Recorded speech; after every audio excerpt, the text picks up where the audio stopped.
जय माता दी। मेरे सभी प्यारे दोस्तों, मैं लक्ष्मी शर्मा बड़ों को चरण स्पर्श, छोटों को प्यार और बराबर वालों को दिल से नमस्कार करती हूँ। आज आप सुनेंगे गणेश जी की कहानी बहुत ही सुंदर है। अंत तक जरूर सुनिएगा और दूसरों को भी शेयर कीजिएगा। कथा। एक गांव में एक परिवार रहते थे। उस परिवार में 3 जन रहते थे। एक माता पिता और उनका एक 5 साल का लड़का। उस लड़का का नाम था रामू। रामू के पिताजी रामू को स्कूल में एडमिशन करा दिए थे। रामू हर रोज बस से स्कूल जाया करता था और रामू की माँ हर सुबह जल्दी उठकर अपना घर का सारा काम काज करने के बाद रामू के लिए टिफिन तैयार करके उसे दे दिया करती थी और रामू उसी टिफिन को लेकर स्कूल जाया करता था। लेकिन जब भी रामू की मम्मी टिफिन तैयार करती थी, अपने बच्चे के लिए रोटियां बनाया करती थी।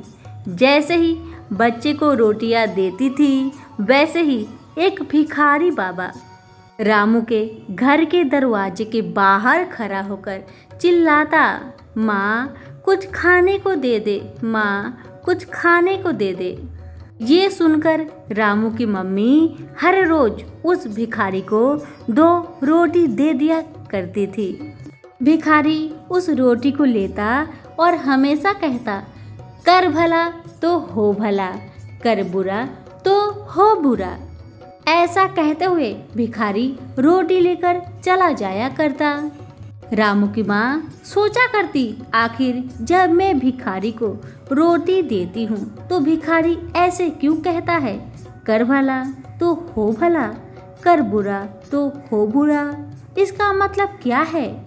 इसी तरह समय व्यतीत होने लगा। हर दिन भिखारी रोटी लेने सुबह ही आया करते थे और हर दिन यही बात कहकर जाया करते थे, कर भला तो हो भला, कर बुरा तो हो बुरा। एक दिन की बात है, रामू की माँ को सुबह उठने में लेट हो जाती है। जल्दी जल्दी अपने बेटा रामू के लिए टिफिन तैयार करती है और रामू का बस आता है। रामू बस में बैठ के अपना स्कूल को चला जाता है और उसी समय रामू के पापा को भी ऑफिस जाने के लिए लेट होने लगता है। रामू के पापा रामू की मम्मी से घड़ी लाने को कहते हैं, लेकिन घड़ी नहीं मिलती। इसी कारण से रामू के मम्मी और पापा में झगड़ा लग जाती है। रामू के पापा नाराज होकर ऑफिस चले जाते हैं और उधर उसी समय भिखारी बाबा आकर कहने लगे, माई कुछ खाने को दे दे, माई कुछ खाने को दे दे। अब तो रामू की मम्मी का दिमाग था गरम। क्या कि 2 रोटी लेकर उसमें कीड़े मकोड़े मारने वाली दवा अच्छे से लपेट करके उस भिखारी बाबा को देने को चल दी, क्योंकि भिखारी बाबा हर रोज रोटी मांगा करते थे। आज उससे छुटकारा पाने के लिए रामू की मम्मी जहर वाली रोटी देने को चल दी।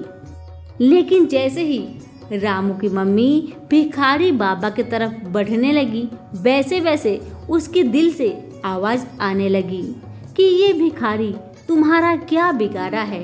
अगर तुम ये जहर वाली रोटी भिखारी बाबा को दे देगी तो रोटी खा के मर जाएंगे।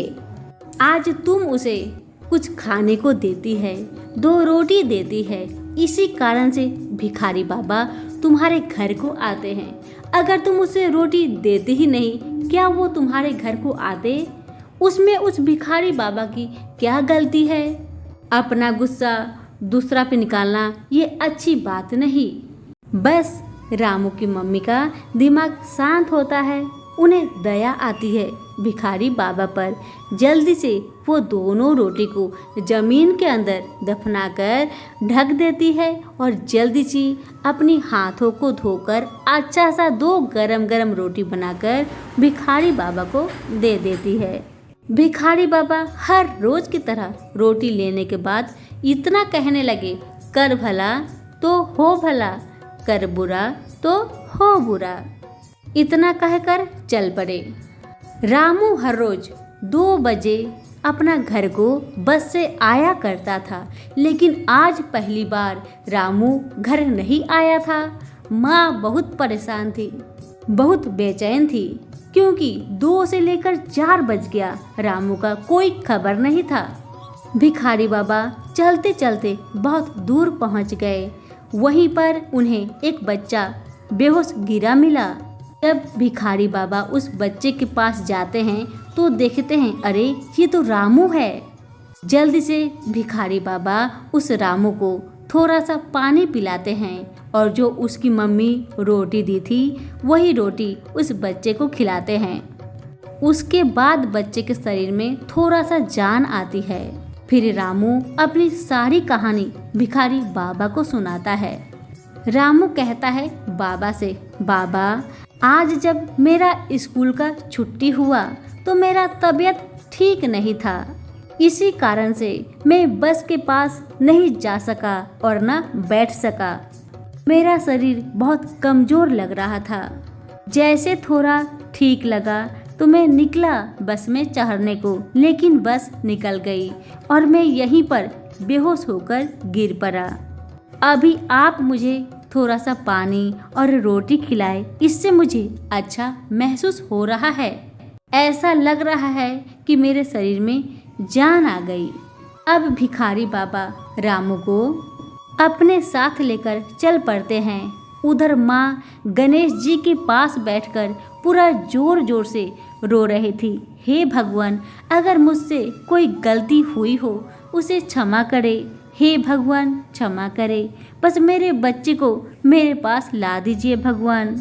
इतना कह कर पूरा जोर जोर से रोने लगी। उधर रामू के पापा इधर उधर अपने बच्चे को ढूंढने चले गए, लेकिन रामू का पता नहीं लगा।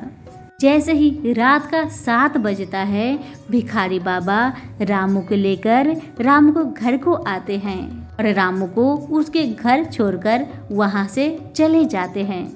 रामू की माँ जैसे ही रामू को देखती है, रामू का कपड़ा बहुत गंदा लगा हुआ था, क्योंकि वह बेहोश होकर सड़क में गिर गया था।